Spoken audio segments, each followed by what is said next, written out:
La République démocratique du Congo est-elle prête de rompre les relations diplomatiques entre elle et le pays voisin, le Rwanda? On le saura tout à l'heure avec un invité sur ce plateau. Je l'ai cité tout à l'heure. Il s'appelle Michel Kitoko, acteur politique. Nous lui souhaitons la bienvenue. Merci. Pensez-vous que c'est une bonne chose de continuer les relations diplomatiques avec le Rwanda alors que les frères de l'Est continuent de périr? Moi, je ne pense pas que c'est une bonne chose de continuer des relations diplomatiques avec un pays qui est cité un pays agresseur, un pays qui est en train de massacrer l'ensemble de nos populations qui vivent dans des situations désastreuses aujourd'hui à l'est du pays. Nous devons être conséquents parce que c'est notre pays. Nous n'avons pas un autre pays que la RDC aujourd'hui qui est allumé de feu par les éléments du Rwanda. Les rapports des Nations Unies est clair là-dessus. Il faut que chaque Congolais fasse attention à un certain nombre de choses qui sont dites et qui sont faites et que soyons conséquents. Acceptons que le Rwanda est responsable de tout ce qui peut arriver comme rupture des relations diplomatiques et si nos autorités s'attiennent vraiment à toutes les responsabilités. Et moi, je pense que le moment est venu pour dire on peut rappeler notre ambassadeur du Rwanda, mais c'est ce que pour consultation dans un premier temps, et ensuite voir la procédure, comment rompre momentanément cette relation diplomatique qui ne sert à rien. Ça ne sert à rien de protéger le Rwanda aujourd'hui. Ça ne sert à rien de dire aujourd'hui que la population congolaise qui vit dans la situation désastreuse, on va privilégier l'option diplomatique. Et oui, mais le Rwanda s'en moque de cette option diplomatique. Ah mais le porte-parole du gouvernement a dit quelque chose, je vais citer nommément ce qu'il a dit. En fait, je vais faire la lecture de ce qu'il a dit, on va commenter. Il y a des actes que les agresseurs n'osent pas poser parce qu'il y a encore ce contrat minimal, bien sûr. Il y a encore moyen d'exercer des pressions, même par d'autres pays qui partagent avec nous ces réunions à la CRGL, Conférence internationale pour la région des Grands Lacs, pour obtenir de leur part la fin de ces aventures criminelles. Qu'est-ce que vous en pensez? Moi, je pense qu'il a dû dire ça, peut-être l'esprit du gouvernement, mais je ne partage pas cet avis encore une fois. Je dis tout simplement qu'il n'y a pas un autre acte que le Rwanda est en train de poser sur le territoire congolais que de massacrer les populations congolaises qui sont innocentes, les populations qui vivent dans des situations déjà désastreuses, difficiles. Aujourd'hui, 300 000 déplacés selon les rapports des Nations Unies, quand même c'est quelque chose qui n'est pas rien. Plus de centaines de milliers d'enfants qui ne sont pas scolarisés suite à la guerre d'agression du Rwanda et tout ça, et autant de milliers de personnes qui sont mortes. Et quel acte encore on va attendre que le Rwanda ne peut pas poser sur le territoire congolais? Moi, je vous dis une chose. Pendant qu'on est en train de privilégier cette option diplomatique, le Rwanda, quand on a arrêté Rose Kabuye en France, le Rwanda a rompu les relations diplomatiques avec la France. Rien que l'arrestation d'une autre personnalité rwandaise, la relation diplomatique a été rompue. Et vous pensez que pour le Congo, les Congolais qui sont massacrés tous les jours, chaque instant, qui vivent dans des conditions désastreuses, on ne peut pas rompre. En 1998, on a rompu les relations avec le Rwanda. Ces relations qui n'ont repris qu'en 2009, si je ne me trompe pas. Et en 2012, que nous sommes aujourd'hui, nous allons encore rompre les relations avec le Rwanda. Oui, mais juste pour marquer quand même un trop-plein, quand même, que ça suffit comme ça, qu'à un moment donné, on ne doit pas continuer à parler un langage diplomatique pendant que les enfants de la maison sont en train de périr à cause d'un invité diplomatique qui s'appelle le Rwanda. Moi, je pense qu'à un moment donné, au-delà de tout ce que nous sommes en train de faire comme diplomatie agissante sur la scène internationale, la communauté internationale est bien consciente que le Rwanda devient quand même un élément dangereux à la RDC. La Belgique, elle a bien dit que c'est un pays qui déstabilise. De plus en plus, des pays s'élèvent pour dire... Mais oui, mais beaucoup de pays, la plupart des pays aujourd'hui, l'acte que le Congo peut poser aujourd'hui pour dire que nous rompons la relation diplomatique, aucun pays ne va nous en vouloir. Je vous cite encore un exemple. À l'époque, Maréchal Mobutu avait rompu la relation diplomatique avec l'Israël, non pas parce que l'Israël a agressé le Zaïre à l'époque, mais parce que l'Israël a agressé un pays ami qui était l'Égypte. Il a dit entre un ami et un frère, le choix est clair. Il avait rompu la relation, il a eu le courage. Devant la face du monde, devant les Nations Unies, il a rompu cette relation diplomatique avec l'Israël. Et pourtant, l'Israël n'était même pas agresseur direct du Zaïre à l'époque. Aujourd'hui, nous avons un pays qui se considère non pas un pays ami, mais maintenant, en termes clairs, un ennemi qui est en train de faire mettre les vies des populations congolaises en danger. Alors nous avons eu des marches pour dire non à cette guerre. Les Congolais déjà de la partie Est, ceux de Kinshasa, l'Église s'en est mêlée. Aujourd'hui, on parle d'une rupture.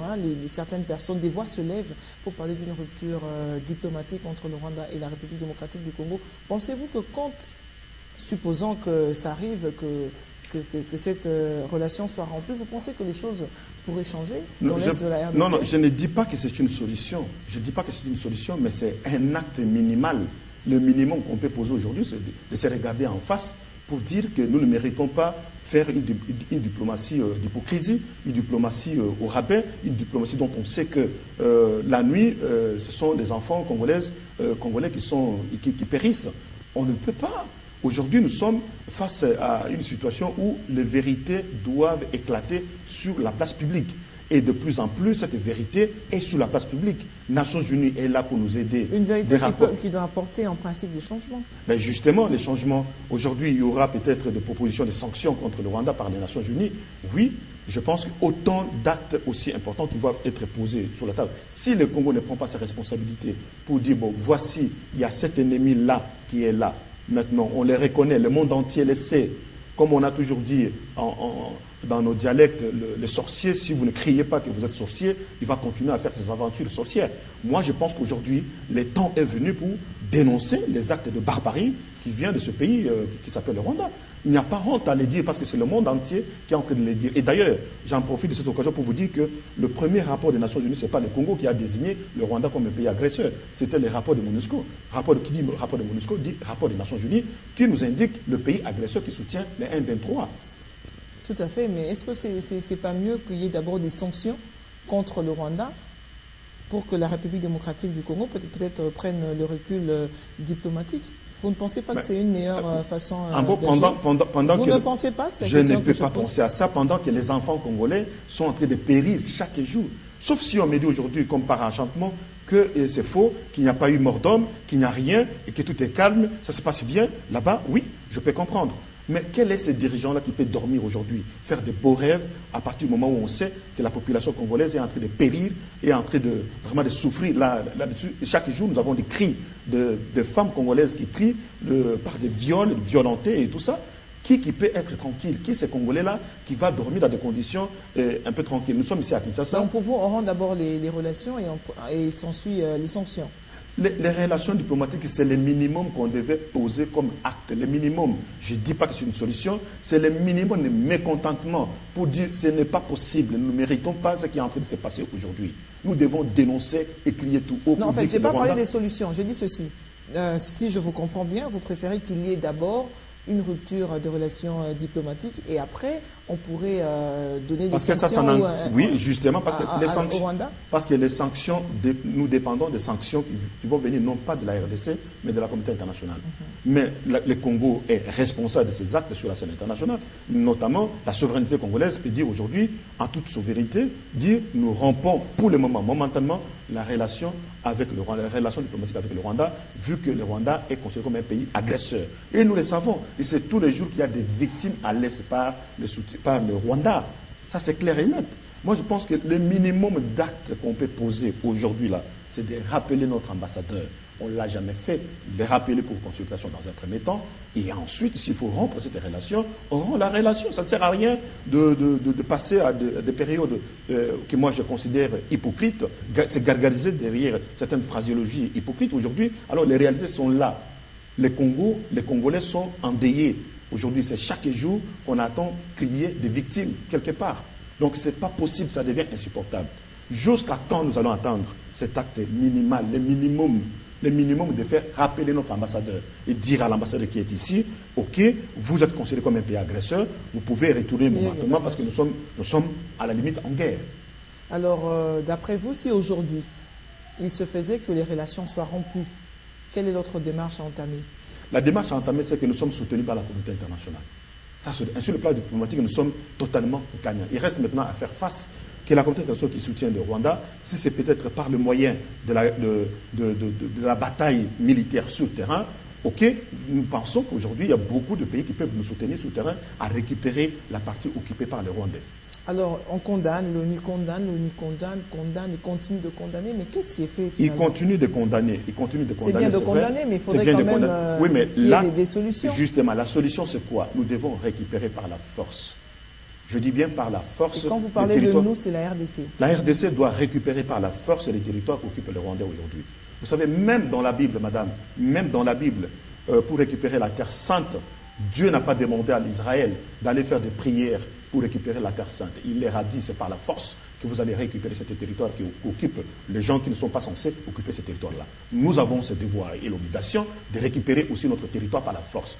Nous n'avons pas demandé au diable d'avoir ces territoires. C'est le bon Dieu qui a voulu que nous puissions avoir ces territoires-là, régorger des richesses aussi importantes. Nous devons récupérer par la force. Le langage que le Rwanda a choisi, le langage que le M23 a choisi, c'est la force militaire.